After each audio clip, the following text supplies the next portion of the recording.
Welcome to the Robin Square podcast. I'm your host, Jenna Washington, and I will be joined by various special guests to talk about how to bridge the gap for neurodivergent students of color through bridge programs and nonprofit organizations. Stick around and enjoy.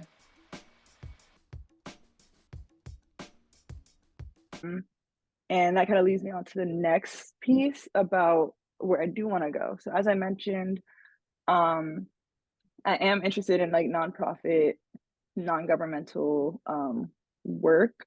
Have you had any experience with that? If so, what has it been like? Or if not, what's your perception of those kind of organizations and like the work that they do?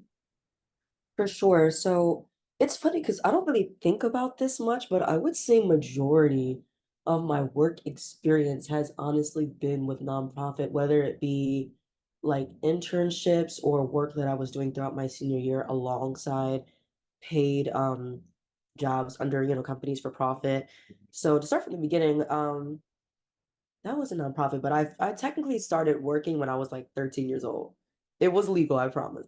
And it was my grandma's neighborhood. We have a borough, so she lives in the county just past Philadelphia, and every county has a borough, and every borough is kind of responsible for just like managing their neighborhood. So it's kind of like I don't know, it's like a mini city hall. So that was when I kind of started as an administrative assistant. Majority of my early work experience had that type of title. Um, and although it wasn't a nonprofit, I was kind of just getting the vibe of what it at least feels like to work with a small team for a small community. So I kind of got used to that vibe. Um, my second job, however, was for, oh my gosh, what is the name? The Philadelphia, I'm blanking, but it's a program called Work Ready. And every summer they recruit teenagers who don't really have much to do otherwise in their summer. Maybe they're not taking classes or they just don't really have many recreational activities to do. So they recruit students to help them get internships, to start them working early, get them prepared for college, and just kind of keep kids off the streets because Philly can get kind of crazy. Um, Mhm. and I'm trying to remember the company I worked for. They're right on 15th and JFK. It's Philadelphia is something, but their mission is to help people perhaps that have been, previously incarcerated or maybe are a bit elderly or have maybe, been laid off from their jobs or have had to make an extreme career change to get prepared for the workforce. It's like I think it's Philadelphia Works Incorporated. I believe that's what it is. Um, and I'll look it's it up. I got you. Thank you. And it's funny because I have to pass there all the time because I still commute, using suburban station to get into the city and stuff like that. So I'm like always around that building. Um, but I would say as an introduction into the workforce, it was so helpful for me to really start out early learning those administrative skills, like answering the phone. I'm 15 years old, and most 15-year-olds are not, doing this type of work. Most of us are, working in food or retail. So it was cool that that was my first position that I was like really putting on my resume and then I also did for an entire summer because the job I talked about previously was maybe just like a month, but this was like really the whole summer going into September. Um, how to dress, appropriately for the office, how to communicate, using office lingo, proposing ideas. And it was honestly kind of like co-op, where people at the team knew, okay, these are students, and so we're going to have a certain expectation for them. But because they're students, we're still going to give them a lot of opportunities because we've been in this job force for years and we know what we're doing. And we made those decisions for whatever reasons we did. But these are very young people who are trying to figure out where they fit in the world. And Mhm. we're going to give them a lot of leeway for that. So it was great to like be in meetings, and like sitting at these big tables and these big team lunches and having like the head of the company come and ask me who I was and like, what my ideas were about this type of situation. It was crazy. I love that. And so I worked for them for 2 summers. I loved it so much that I came back, the next year. And my mom, again, being in higher ed, she was the type where she just couldn't stand the idea of me just like relaxing over a summer vacation. Something always had to be done. And it was really irritating to me growing up, but I'm very grateful for it now. Um, and so, yeah, that was a nonprofit organization. It was great. At times, I got to even interact with some of the clients. We got to visit some of our sites because we didn't just have our office, but we had sites built throughout the city for people to go that was closer to their homes. So people didn't have to commute all the way to the city for support, depending on their budget and transportation and all that. So that was great to be able to visit those places, meet some other students who were doing work there. Because I think we were one of like the biggest partners in that program. So they hired a lot of students. Um, so that was really great. That was kind of my first exposure to nonprofit work. And my mentor for that when I was 15, 16, we still talk to this day. Like we literally just went out for drinks the other day. And now I think she's like, 30 something and I'm 23. So that's been crazy to watch her. I didn't realize she was basically at the stage that I'm at right now when we met. And I didn't really register that as a teenager. And so now Mhm. we meet, to kind of get that insight. And I think it's also refreshing to have somebody that's observed you in your growth because we can tend to be hard on ourselves as people. So that's always refreshing. Um, After that, I don't remember if I've worked. That's a lie. So I also did a brief internship for the Environmental Protective Agency in Philadelphia, our base. Um, when I was at Science Leadership Academy, I believe we had to, I don't really remember the basis of the project, but I think we just had to pick a topic we were interested in and find an agency or organization to work with for maybe just like one, what did we used to call them in high school? Because they weren't quarters or semesters, were they? What did we Is it call like them? trimesters? Right, or like grading period. I don't know, whatever you want to call it. And so I did that. I think they were also based in the city, and it was me and like two other folks. Um, and we all kind of had to come up with our own independent project. And so I went back to the borough that I worked with when I was 13, and they do a lot of great work with just like maintaining the upkeep of the neighborhood. Again, it's smaller, so it's easier to do. But in Yaden, we're right up against Cobb's Creek. So a lot of times there's like flooding, or if the rivers aren't being cleaned out enough, there can be a lot of stoppages to draining the water. And so it was cool, like riding around with the team that handles that and learning more about those types of issues, bringing that back to the EPA, and just kind of doing a presentation on that and like kind of what we can learn about upkeep, for keeping streets clean and maintaining neighborhoods in counties and kind of how to translate that to Philadelphia. So that was really cool. Again, it was pretty brief and I didn't really work with them too much after that, but again, very grateful to have all those opportunities as a teenager. I think a lot of people don't start that type of work until much later. And just being in those types of rooms and not just being a fly on the wall, but like an active participant. Um, and so I don't really think I thought about nonprofit too much after that. Just kind of focused on finishing high school, starting college. And, I was just like working at Shake Shack and being a leasing, not leasing agent, a community assistant, for our apartments, just trying to, get to the money. That's what I was worried about.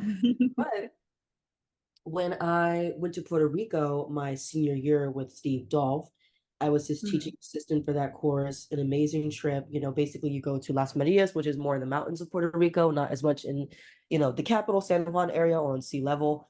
And we stay with a farm, one of our partners called Plenitude, and the name of the program is Mhm. Permaculture in Practice. And basically, Plenitude is a bit more focused on like sustainable agriculture, how to support a more elderly community, and kind of being very self-sufficient because there's a lot of political issues in Puerto Rico where certain communities just don't get the amount of support they need.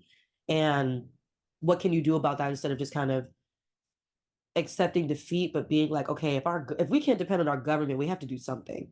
And this is the type of agency that shows like how, as a community, can you depend on one another, build that rapport, and not have to depend on external resources and what can you use around you.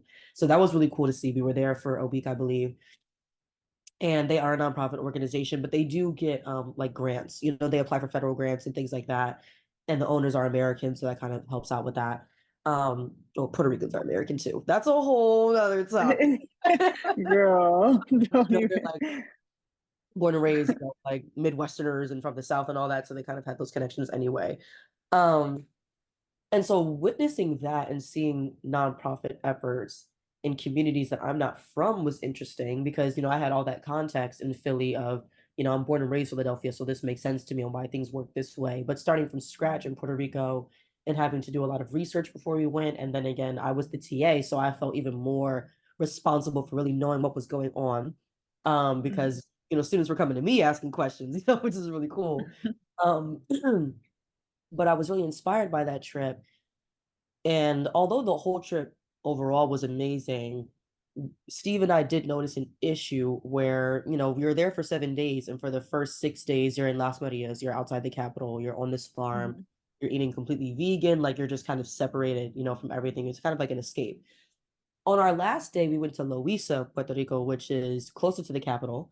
and it's the Mhm. Afro-descendant capital of the island. So, as you start to travel to Latin America, I'm sure you've seen this. I don't know if you Yeah.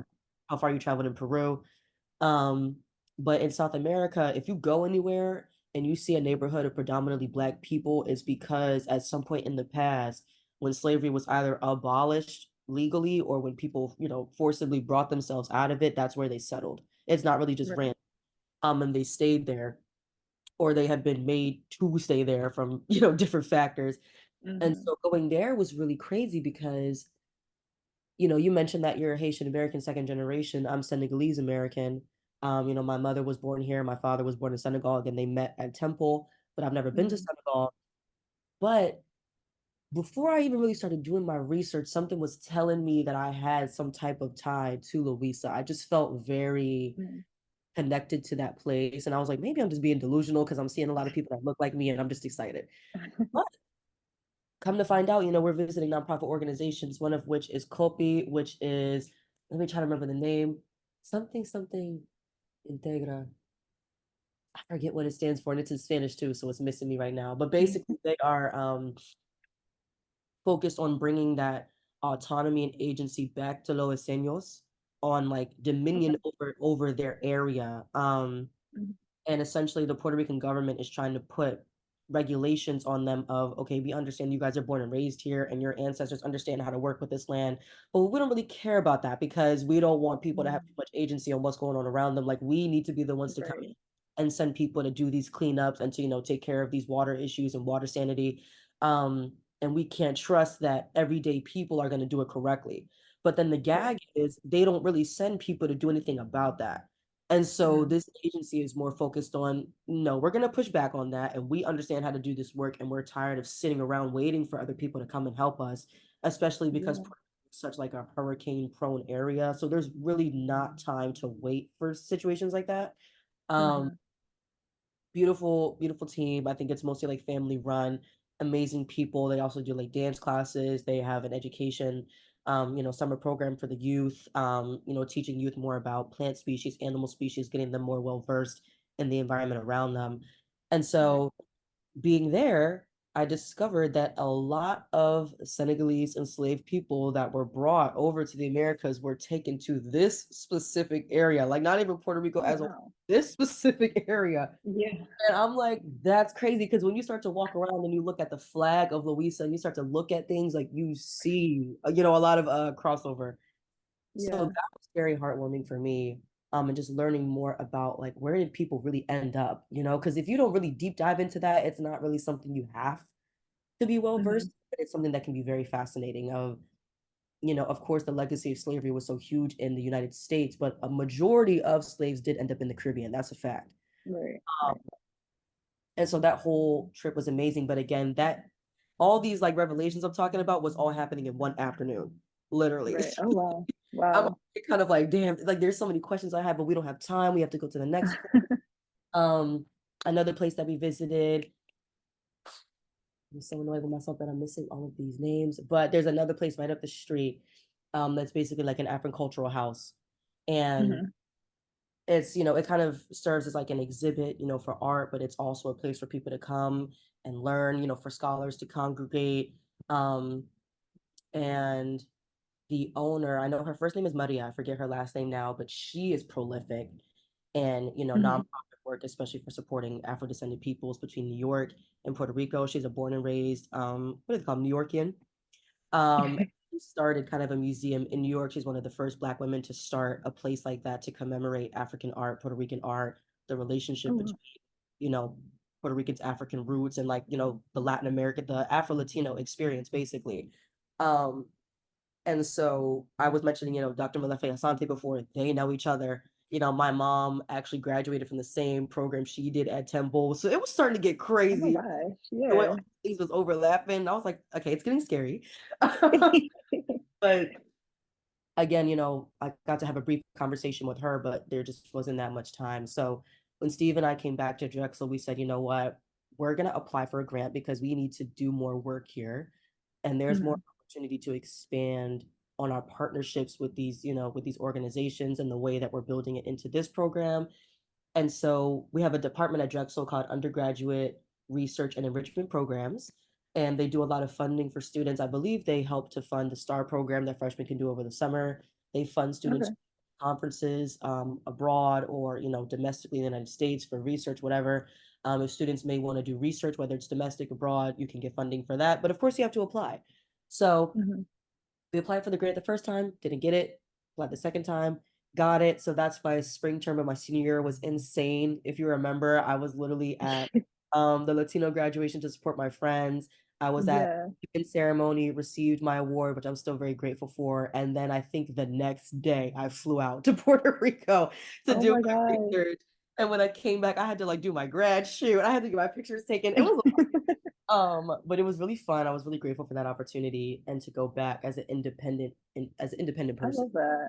um, and kind of represent Drexel and my professor, but have all that time to ask all of those questions I really was curious about, Right. but had time for to go back and visit those nonprofit organizations, build relationships with them more, and just take my time interacting with the space, the activities they have to do.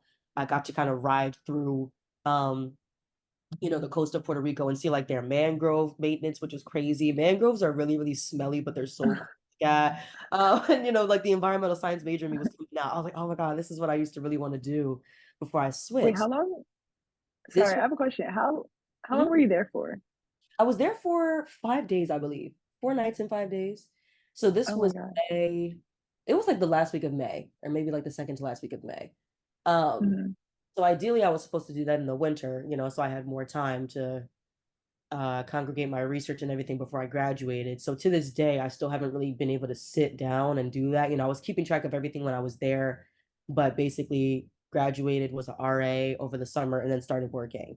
So that's still a passion project of mine. Steve and I are still, very close, and we meet often about, basically this passion project that we have and how it can develop in the future.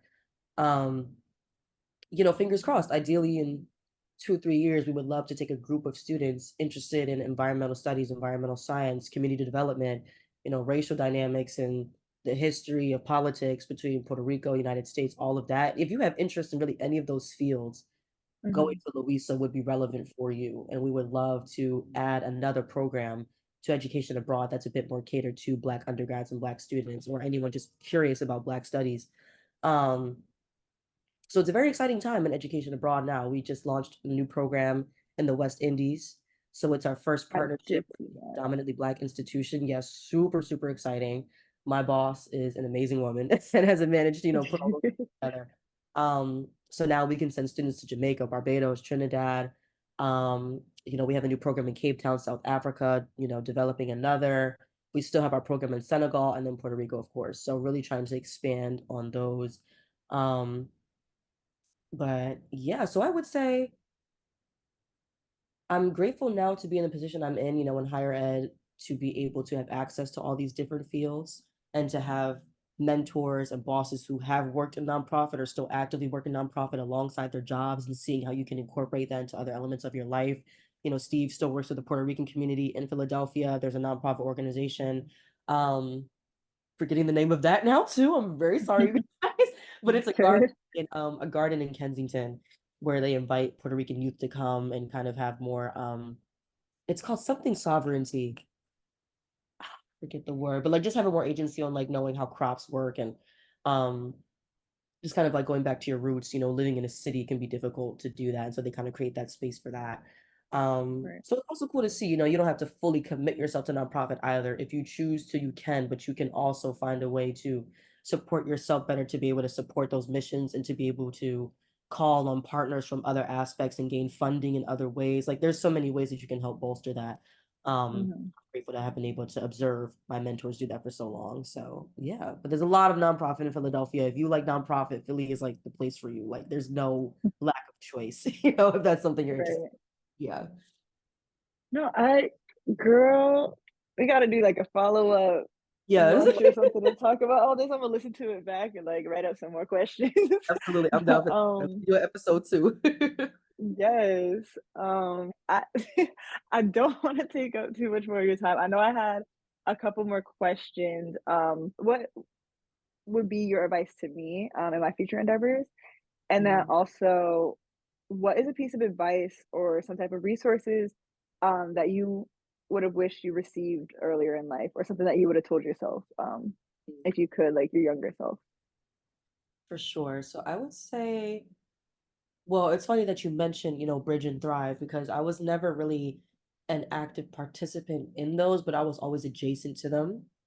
And it'll kind Mhm. of go into the advice that I have, but I didn't really I wasn't in the bow, so I wasn't in the bow bridge. We just got COAS bridge, Right. so when I graduated.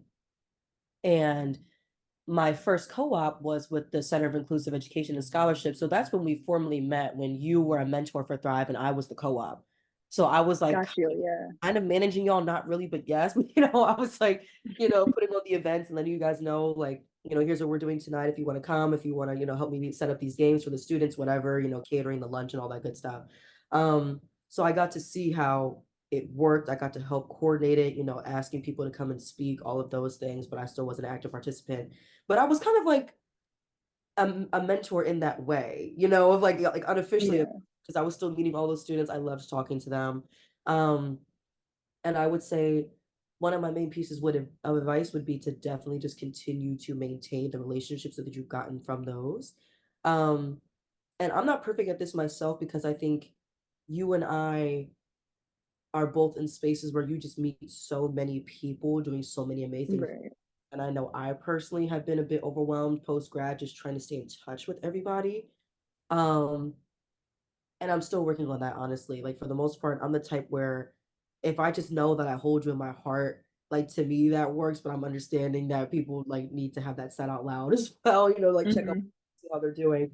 And I appreciate when people do that for me. So I'm trying to extend that more.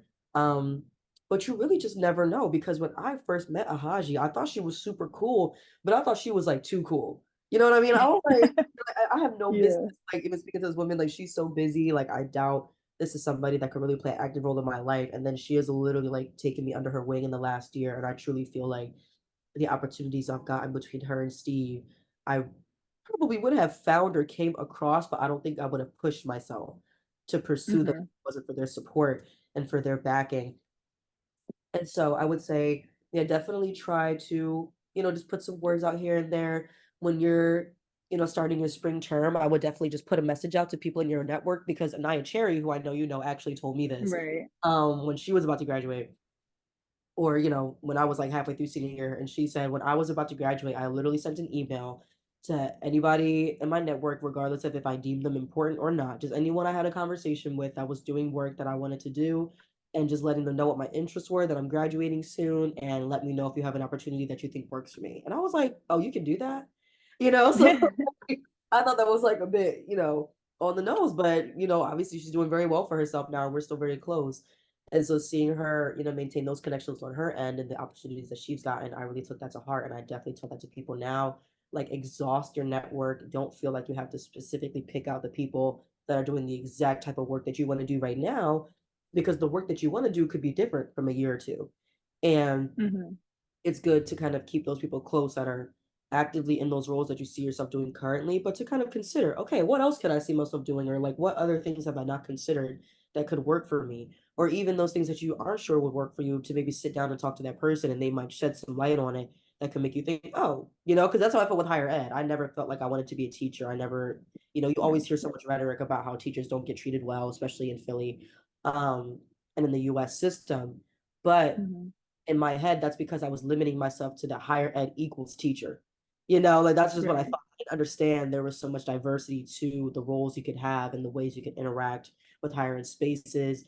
Um, and to also not like limit yourself mentally on what opportunities could be available to you. For example, like me pursuing grad school, me wanting to perhaps do Fulbright, were all things I didn't really solidify for myself until very late in my senior Mhm. year because I didn't see myself as a grad student person. I'm always thinking, grad school is like super intense. Like that's for people who really want to be doctors or really want to go into intense fields. Right. It makes sense to put myself in that position, not realizing that grad school can just grow. It doesn't always have to be like a deficit or like something you have to strain yourself to do just for means to an end. Like you can fit yourself in there and make it make sense.